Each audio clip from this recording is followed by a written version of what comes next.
तो देखिए सबसे पहले हम जानेंगे हमारे परिवेश, मतलब हम जिस इन्वायरमेंट में रहते हैं, जहाँ पर हमारा वातावरण है, वहाँ पर हमारे परिवेश में क्या क्या चीज़ें दिखती हैं उस पर हम लोग गौर से नज़र से देखेंगे तो बहुत कुछ दिखाई देगा। हाँ, जैसे आप घर पे देखेंगे तो विभिन्न प्रकार के किताब, कॉपी, डेस्क बेंच, कलम।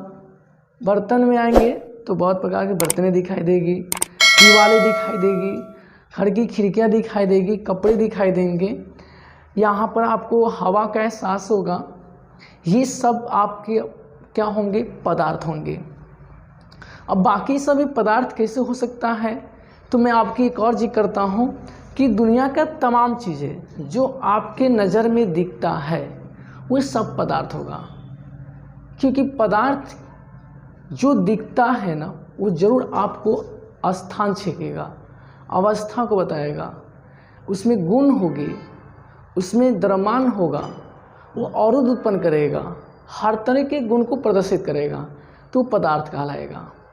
तो आप अपनी दृष्टि को दौड़ाइए अपने परिवेश में और देखिए कि आपको क्या चीज़ दिखता है और उसको सर्च कीजिए कि क्या एक क्या कर रहा है। स्थान जरूर छेकेगा, द्रव्यमान जरूर होगा, आयतन जरूर होगा, उसके बाद में वो एक अवरोध उत्पन्न करेगा, यानी एक स्थान से दूसरे स्थान तक ले जाने के लिए उसमें अवरोध उत्पन्न करेगा, वही पदार्थ होता है। तो देखिए पदार्थ हमारा जो है ये हवा हो सकता है, हवा, कलम, किताब, ठीक है, उसके बाद में पेंसिल, उसके बाद में फोटो, जल, नमक, चीनी, खली, ये सब हमारा कौन सी पदार्थ है। क्यों पदार्थ है? क्योंकि इसमें अगर किसी का मैं एग्जाम्पल ले लें, जैसे किताब के एग्जाम्पल लेता हूँ, तो किताब को जिस जगह पर रखेंगे ना उसके द्वारा अधिकृत स्थान घेराएगा, यानी किताबों के द्वारा अधिकृत स्थान को हम लोग आयतन कहते हैं, ठीक है। और ये आयतन यदि जिस वस्तु में हो जाती है तो उसको उठाने पर हमको भार का एहसास होता है, मतलब इस किताब में द्रव्यमान भी आ जाएगा, ठीक है। और इस किताब को एक जगह से दूसरी जगह उठाकर ले जाएंगे तो एक तरह का अवरोध उत्पन्न करेगा, यानी हमको बल की आवश्यकता पड़ेगी, किताब को उठाने के लिए बल की आवश्यकता पड़ेगी, अर्थात किताब हम पर एक अवरोध उत्पन्न किया, तो यानी एक किताब अवरोध भी उत्पन्न करता है, ठीक है ना। तब हम कह सकते हैं किताब एक पदार्थ है। इस तरह से हर एक वस्तुएं कर सकता है। तो देखिए जो वस्तुएं स्थान घेरता हो, किताब के द्वारा स्थान भी गिराएगा। जैसे किताब है तो अपना जगह छेका ना, तो ये स्थान भी छेकता है, इसमें द्रव्यमान भी है और आयतन भी है और एक प्रकार का अवरोध उत्पन्न भी किया है, इसीलिए किताब हमारा पदार्थ है। इस तरह से सारे वस्तुएं जो मैं बोर्ड पर लिखा हो ये सबके सब पदार्थ है, ठीक है ना। अब देखिए एक इसमें अजीब सा है हवा। हवा को तो मैं देख नहीं सकता बट महसूस कर सकता हूँ, पर उसको हम तौल कैसे सकते हैं, मैं उसको स्थान कैसे दिला सकते हैं, हम उसको किस प्रकार से कहेंगे उसमें द्रव्यमान है। तो मैं इसके लिए एक एग्जाम्पल लूँगा। तो एक खाली बैलून लिया जाए, खाली बैलून में लेकर आप उसमें क्या करेंगे, हवा भर दीजिए। आप इस बैलून में हवा भर लीजिए और हवा भरने के बाद में देखिएगा वो बैलून फूल जाता है एक तरह का। अब उसको बंद कर दीजिए, आप उसको किसी जगह पर रखिए, वो स्थान छेक लेगा, ठीक है। उसमें एक तरह का बल अवरोध उत्पन्न होने लगेगा, क्योंकि आप उठाइए तो उसमें आपको बल लगाना पड़ेगा, नहीं अवरोध उत्पन्न कर दिया। इसमें आपका भार आएगा, क्योंकि जब उठाइए तो आपको भारी महसूस होगा, यानी इसमें द्रव्यमान भी जाएगा और ये आयतन भी उत्पन्न करेगा, क्योंकि इसके द्वारा अधिक स्थान छेका जाएगा। तो वह आपका प्रति एकांक पर क्या लग रहा है, क्षेत्रफल बल लग रहा है, तो उसको हम क्या कहेंगे, आयतन कहेंगे, यानी हमारा यहाँ पर आयतन को भी उत्पन्न कर रहा है। तो इसलिए हवा भी एक पदार्थ है। तो इस तरह हम पदार्थों के बारे में बताया। अब इसमें आता है एक द्रव्य, एक शब्द है इसमें द्रव्य। तो द्रव्य जो होता है ना और पदार्थ, ये पदार्थ का ही द्रव्य एक रूप है। ये पदार्थ जो है इसी का ही एक रूप है। द्रव्य पदार्थ का वह गुण है, द्रव्य पदार्थ का वह गुण है जिसका एक निश्चित संरचना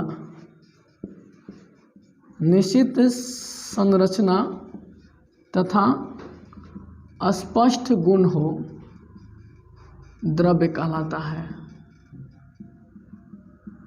देखिए यह है परिभाषा, पदार्थ का ही गुण है, अर्थात ये हम कह सकते हैं पदार्थ है, क्योंकि पदार्थ का ही गुण बता रहा है। तो द्रव्य भी एक पदार्थ को ही दिखा रहा है। तो लेकिन इसमें खासियत यही है कि यह एक निश्चित संरचना बनाएगा, कोई भी पदार्थ का एक निश्चित संरचना देगा जिसका एक स्पष्ट गुण झलकने लगेगा, मतलब दिखने लगेगा। जैसे एग्जाम्पल में अगर चीनी की बात करते हैं तो चीनी को हम किसी भी भौतिक प्रक्रिया के माध्यम से अलग नहीं कर सकते हैं। यदि हम चीनी को अगर पानी में मिलाते हैं तो चीनी पानी में क्या करेगा, पूरा विलीन कर जाएगा। अर्थात उस चीनी को अगर अलग करना चाहे तो वह वाष्पीकरण विधि के द्वारा ही केवल अलग किया जा सकता है। इस वजह से हम कह सकते हैं कि चीनी द्रव्य है, क्योंकि चीनी का जब वाष्पीकरण हो जाएगा तो मूल चीनी जो है उसके चीनी से बिल्कुल अंतर नहीं होगा, मूल्य पदार्थ से सेम होगा। इसलिए चीनी हमारा वास्तविक रूप में आ जाता है। इसलिए द्रव्य चीनी एक है, मतलब चीनी जो है एक द्रव्य पदार्थ है। अब देखिए इस तरह से हम कह सकते हैं हमारा नमक जो है, सोडियम क्लोराइड बोलते हैं, NaCl लिख देता हूँ सबसे मस्त रहेगा, नमक को NaCl कहते हैं। तो ये हमारा इस द्रव्य है। लेकिन अब हम कहें कि समुद्र का जल या दूध ये हमारा द्रव्य नहीं है, क्योंकि दूध जो है जल, वसा और प्रोटीन का मिश्रण है, इसलिए शुद्ध द्रव्य दूध नहीं है। समुद्र का जल भी जो है ना वो भी हमारा शुद्ध द्रव्य नहीं है, क्योंकि इसमें कई प्रकार के गैसों का और अन्य पदार्थों का मिश्रण भी होता है। प्यारे छात्रों, यदि आपको ये बेहतर लगता है तो लाइक करना मत भूलिएगा, ठीक है ना। नेक्स्ट देखेंगे पदार्थ का गुण। तो देखिए पदार्थ के गुण क्या है। तो देखिए प्यारे छात्रों, पदार्थ का गुण क्या है। तो पदार्थ के निम्नलिखित गुण है। पहला गुण क्या है कि पदार्थ कणों का बना होता है। पहला गुण है पदार्थ जो है एक कणों का बना होता है। अब ये किस तरह से हम महसूस करेंगे कि पदार्थ कणों का बना होता है। तो देखिए इसके लिए मैं बहुत सारे एक्सपेरिमेंट करूँगा पदार्थों को लेकर, आप समझ जाएंगे कि हाँ वाकई में हमारा पदार्थ क्या चीज़ है। देखिए, और पदार्थ कणों का बना है कि नहीं बना है। एक खाली ले लेंगे, ठीक है, और बोर्ड पर, ब्लैक बोर्ड पर आप उसे ऐसे घाटेंगे। जब रगड़िएगा ना तो आप उसको खाली क्यों यहाँ पर आप कण को रोकिएगा, उस कण को गिनने की कोशिश कीजिएगा, नहीं गिना पाएगा।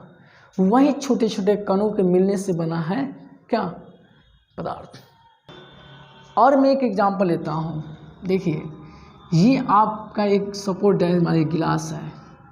इस गिलास में आप क्या कीजिए, पानी रख दीजिए, ठीक, इसमें यहाँ तक पानी डालिए, ठीक है। अब इस पानी में क्या करना है, चीनी डाल दीजिए। इस पानी में क्या करना है, चीनी डालना है।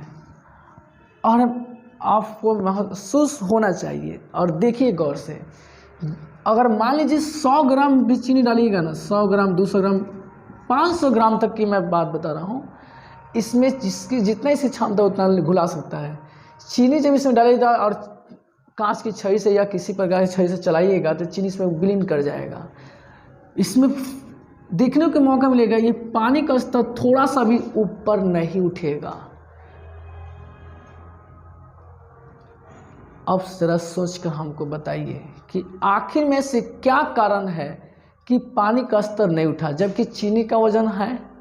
और हम कहते हैं कि अगर पत्थर को पानी में डालकर देखिए, गिलास में अगर पानी रखा हो, उसमें एक छोटा सा पत्थर डालिए, देखिए पानी का स्तर उठेगा। लेकिन बट चीनी डाला 100 ग्राम तो पानी का स्तर नहीं उठा। इसका वजह क्या है? तो देखिए इसका वजह है पदार्थ के कणों का बना होता है। यही वजह से पानी का स्तर नहीं उठता है। अब आप सोचते हैं इस चीनी जो है वो कहाँ गायब हो गया, पानी के अंदर चीनी गायब कहाँ हो गया, आएगा ना सवाल। देखिए पदार्थ कणों का बना होता है और चीनी के भी छोटे छोटे कण होता है और पानी के भी छोटे छोटे कण होता है। तो चीनी के जो कण होता है ना, इस पानी के कण से भी बहुत छोटा होता है, ठीक है ना। जब हम चीनी इसमें डालते हैं तो चीनी के छोटे छोटे कण पानी के रिक्त मध्य स्थानों में समावेश कर जाता है, प्रविष्ट हो जाता है। यही वजह से हमारा चीनी के कण पानी में नहीं दिखता है और पानी का स्तर ऊपर नहीं उठता है, क्योंकि चीनी में बहुत छोटे छोटे कण होता है। उससे जो होता है ना हल्का सा माने पानी के कण जो होता है बड़ा होता है। यही वजह है कि पानी के कण में चीनी के कण नहीं दिखता है। और एक और बात बता रहा हूँ, आप ईंट को देखिएगा, उस पर आप पानी पटा कर देखिए, पानी थोड़ी देर के अंदर थोड़ी देर बाद गायब हो जाता है। यानी वो भी ईंट जो है छोटे छोटे कणों को मिलने से बना होता है। इस तरह से हम कह सकते हैं पदार्थ कणों का बना होता है। दूसरी एक्सप्लेन कर रहा हूँ कि पदार्थ अत्यंत सूक्ष्म कणों का बना होता है। अब कहिएगा इसमें और इसमें फर्क क्या है फर्क। ये पदार्थ कणों का बना होता है, ये पदार्थ होता है अत्यंत सूक्ष्म कणों बनता है, माने इस कण जो इससे भी छोटे छोटे कणों का मिलने से बना होता है, बहुत छोटे छोटे। अब इसके लिए भी मैं आपके समक्ष में एक एक्सप्लेन कर रहा हूँ, आप देखेंगे उसको गौर से। देखिए आप क्या करेंगे, 4 गिलास ले लेंगे, ठीक। इस तरह से 4 गिलास बनाइए और अपना घर पर इस तरह से आप यूज कीजिए। मैं उम्मीद करता हूँ कि आप ज़रूर करेंगे और आपको महसूस होगा भी, ठीक है। देखिए इसमें आप पानी इतना ले लीजिए, ठीक है। पानी हालांकि सब में बराबर ले लीजिए, इससे कोई दिक्कत नहीं है इसमें, ठीक है ना। सब में पानी रख लीजिए सेम बराबर। अब देखिए इसमें आप लाल रंग जो होता है ना, लाल रंग इसमें डाल दीजिए और इसको घुलाइए। पानी का रंग कैसा होगा, लाल हो जाएगा, ठीक है। और मात्र 1 चम्मच इसमें से पानी निकालना है, या 10 मिलीलीटर, ज़्यादा नहीं होगा, 10 मिलीलीटर निकालिए और इसमें डालिए।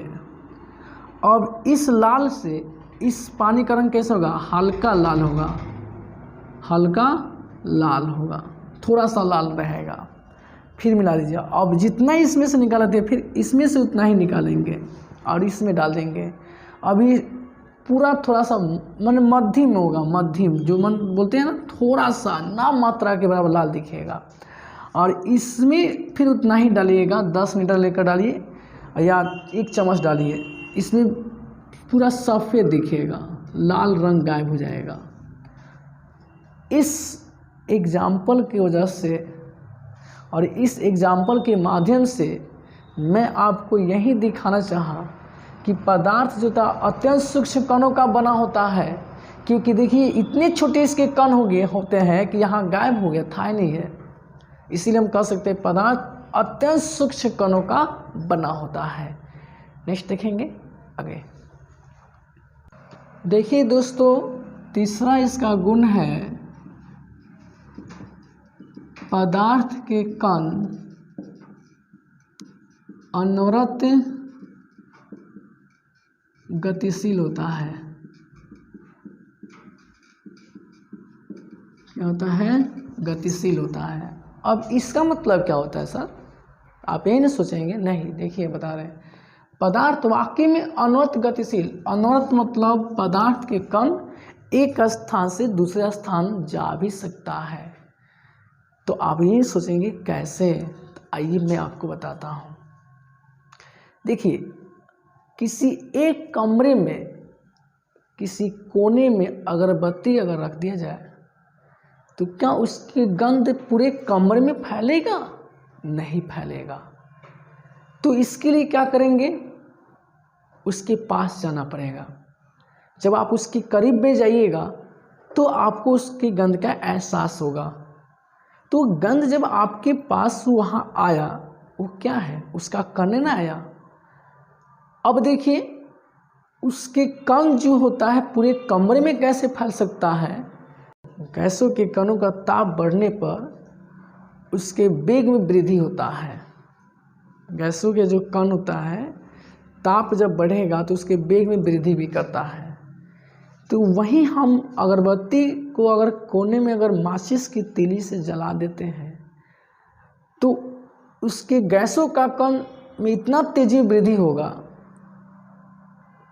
कि बहुत जल्द उस कमरे में उसका गंध आने लगेगा। तो ये किस क्रिया से हुआ है, तो इसको कहते हैं विसरण की क्रिया। गैस जो फैला है वो विसरण की क्रिया से वायु के कणों से मिश्रित हुआ है।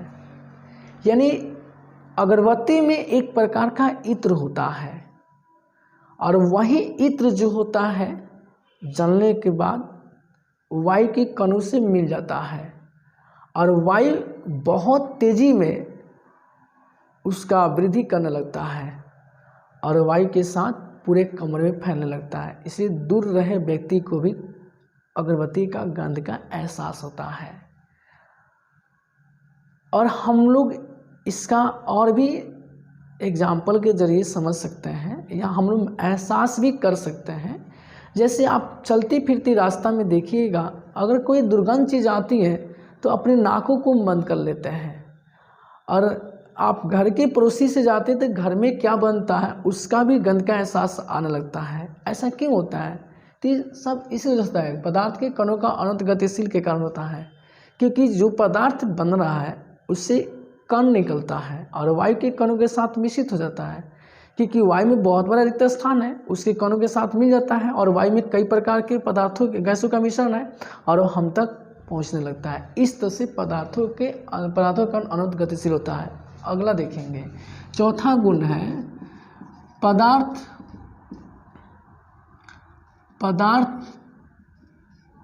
के अंतरानुक पदार्थ के अंतरानुक आकर्षण बल भी होता है। यानी पदार्थ के कणों के बीच पदार्थ के कणों के बीच अंतरानुक आकर्षण बल भी होता है। ठीक है ना? मेरा कहने का मतलब है कि जो भी पदार्थ होता है उसके बीच में अंतरानुक आकर्षण बल होता है। अब देखिए इसका भी आप सोचेंगे कि अंतरानुक आकर्षण बल क्या है।